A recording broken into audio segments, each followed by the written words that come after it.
Les vacanciers prennent l'air frais sous le regard des sauveteurs. On cherche des Belges, vous envoyez dans vos jumelles?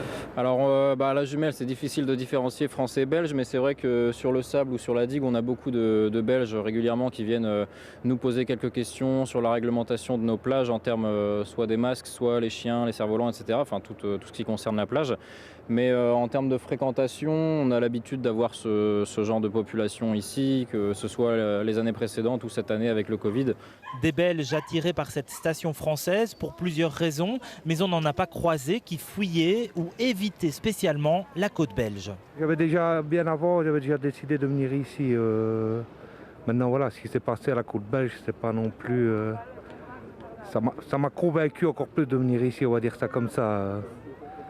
Sur les bagarres, comme ça, il y avait l'air d'avoir beaucoup de monde sur les plages, donc ça reste quand même assez dangereux. On va dire plus facile d'accès, mais bon, les gens respectent moins les règles, pas de port de masque.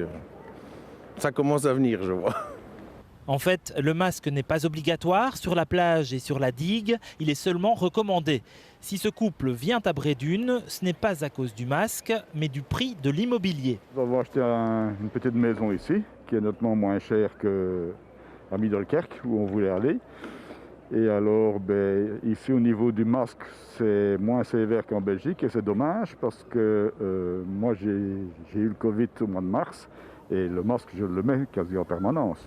La côte française n'est pas le paradis des Belges. Brédune aussi, c'est parfois compliqué et bondé. On nous conseille de venir vérifier ça à marée haute.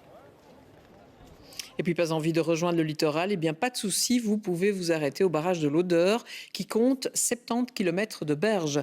2 zones de baignade surveillées ont d'ailleurs été aménagées, sauf que la première, en province de Hainaut, est ouverte et celle située en province de Namur